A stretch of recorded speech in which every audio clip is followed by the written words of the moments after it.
All right, part two, I guess. Part one with Chunack was a very kind of in-depth look, more than I thought it was going to be when I started recording it. I just have so much to talk about with units. So part two, let's really quickly just buzz over and talk about one of the things I didn't get to talk about in the previous video, which was Chunack's sword, which is a awesome little weapon that I think is going to be really, really frustrating for a lot of people.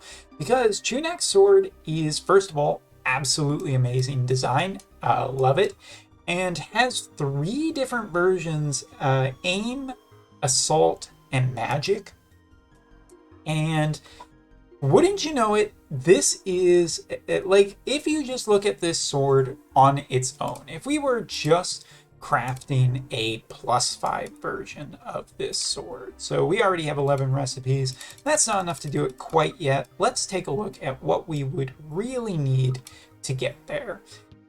And more importantly, what are the benefits? So first of all, it is just not that interesting of a sword on its own. It has 15 slash attack up. That's just really not amazing. Its assault version has a 153 attack. That's not bad. Its magic version has a 153 magic.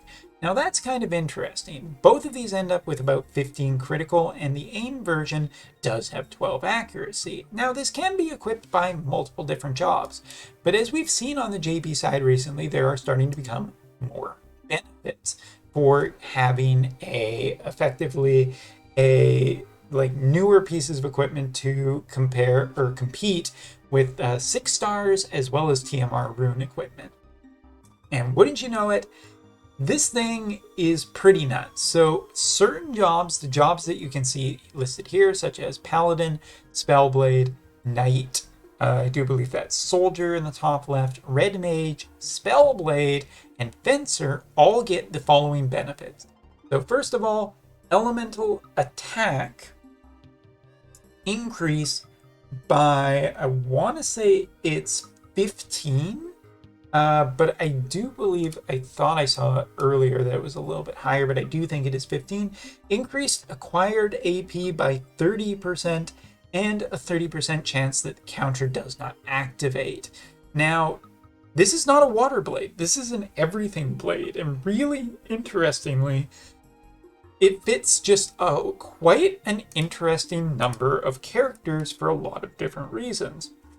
If you look at just the elemental bonus, it effectively makes all elemental attacks just stronger, which basically a lot of stuff is coded as elemental attacks, so great. Second thing, acquired AP up.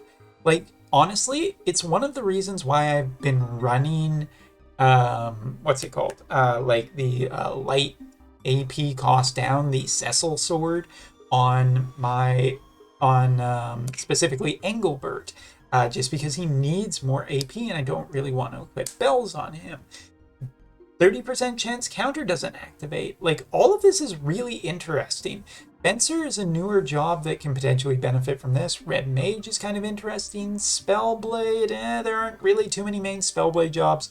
But like Rune Knight, for example, with Howlet, or Paladin, again, I do believe Engelbert is a Paladin, apologies if I made a mistake on that, or some Fencer characters, either past, present, or future, are all going to really benefit from this sword. This sword is a really, really nice little get, and does add a lot to the evaluation of Chunack, as well as his vision card the following week. But really, really, really, really, really, I do think that this sword is a great little farm. Probably won't be a difficult farm either. Actually, you could use farm to farm it, which is great. But yeah, this is a really cool little sword, both in terms of design and in terms of the benefit you get. The only real question is which characters are going to benefit from the most from it, but I'll be crafting at least a few of them, probably one assault and one magic, because I can see applications for both quite strongly. All right, but now we are going to talk about our new best girl in the entire world, which is oh my goodness, Rebelca, I do believe her name is on the global side.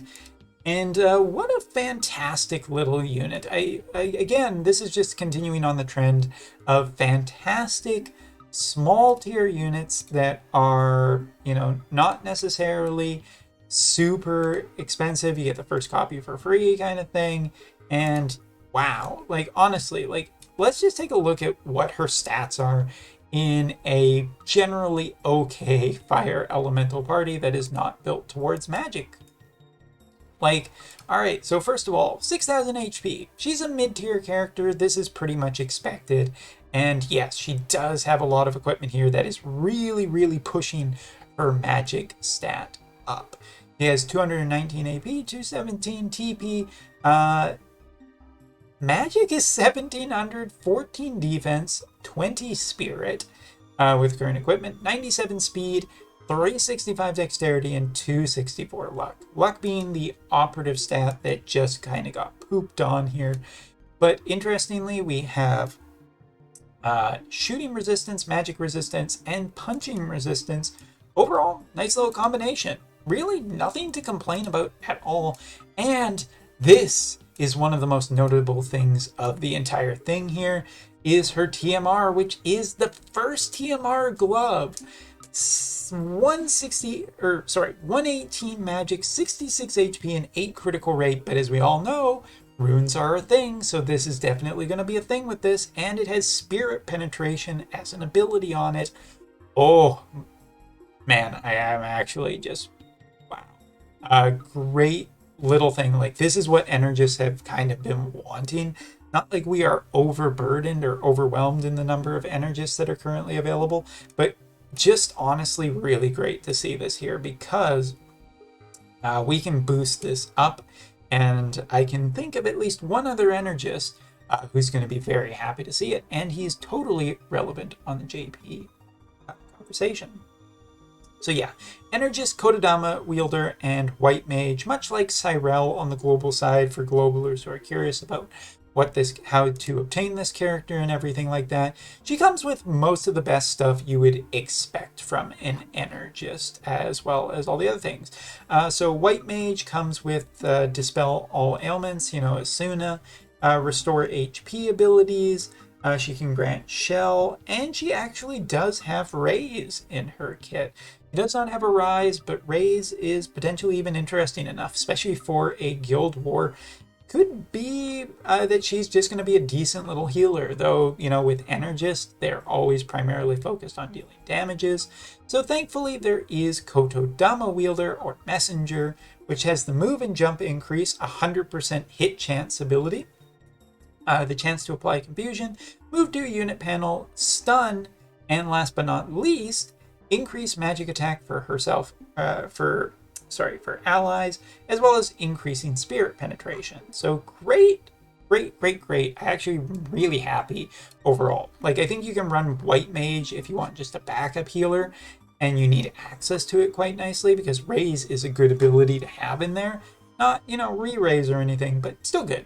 Kodadama wielder is just a lot of damage capabilities with some boosting for mages, other mages specifically, and 100% hit chance is always welcome, as well as increased move and jump. In terms of her Energist abilities, first of all, she has this one, which has a chance to inflict sleep on the target, since you're going to be always running this girl with high faith. I think that there's a decent % chance that this could be good, and a high range. It's been a long day. Damage dealing ability with a 2-hit, potentially some chaining application, but not overly exciting. Main kit, however, is a considerable bit more exciting. So starting off with this ability, another 2-hit ability that dispels all buffs, all haste, physical and magical damage increases for the target while dealing 165 mod. I mean, this is just great. It's chaining, it's got dispel, it's got dispel magic. Just a really great little ability, and yeah, love it.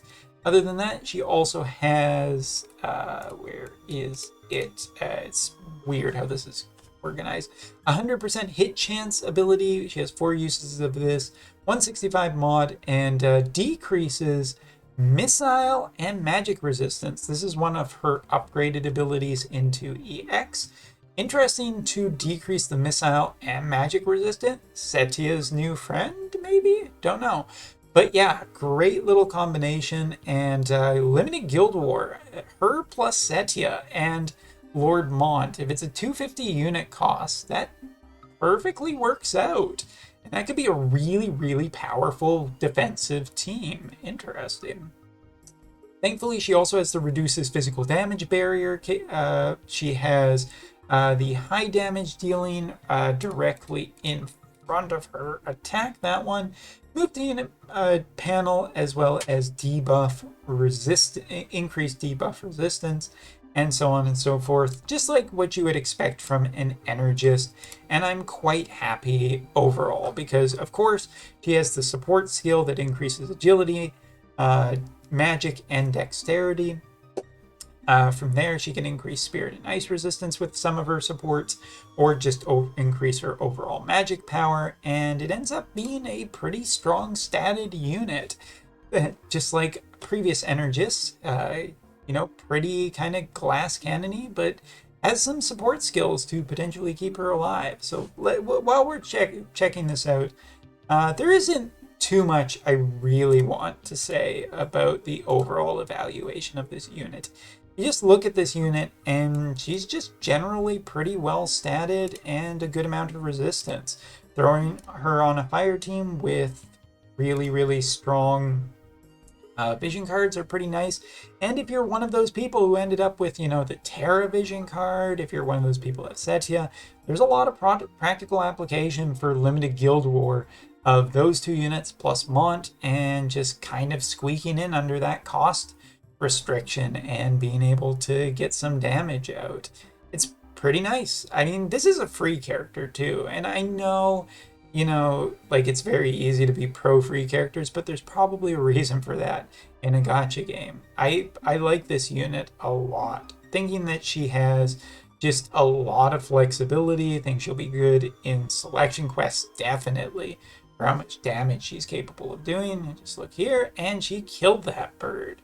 The fact that she can get around evasion and everything also might be really practical for limited time Guild Wars stuff, because people like to build still evasion teams.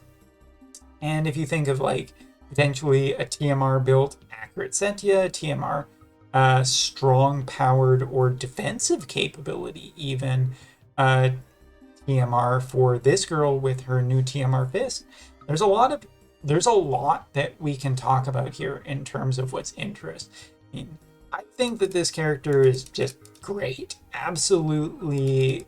I love her design. Her design is great. Her kit's great. She's free. You don't need to go on the gacha or anything. And she's probably going to end up being very, very strong. Either in very limited or just selection quest or all kinds of stuff. So yeah, I just don't want to talk about it more than I already have, because she's great. It's great. It's fantastic. And I remember I got the sword into this video as well. So yeah, hope you enjoyed this. I'm just going to go build mine and test her out in a lot of different places. But fire's back, baby. Fire versus light. Let's go. Well, no, fire wasn't good. That's point really regretting not getting some of the fire magic vision cards. Somebody out there is definitely like, aha. I don't know. It's gone off the rails, this video. I'm excited. It's a hinder unit, man. Hinder units. I'm ranting now. See you, boys.